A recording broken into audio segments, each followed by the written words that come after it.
আবার আল্লাহ কুদরতি পাঁচ জমিনে বিছাইয়া আবার আল্লাহ ডাক দিয়া কয় বান্দারে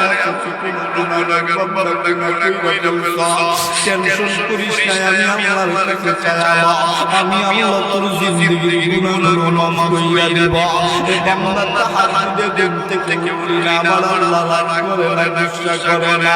ফজরের সময় মুয়াজ্জিনের কণ্ঠে মসজিদের মিনার থেকে মুয়াজ্জিন করে ডাক দেয়, হাইয়া আলাস সালাহ।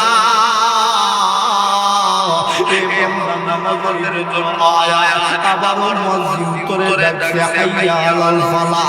এই বান্দা কল্যাণের জন্য আয়া, আবার ঘুম থেকে উঠিস না, মুয়াজ্জিনের কণ্ঠে আবার আল্লাহ করে ডাকছে আসসালাতু খায়রুম মিনান নাওম। এই বান্দা ঘুমেছে নামাজ পড়ো আয়া, এই সময় ওই বান্দা ঘুম থেকে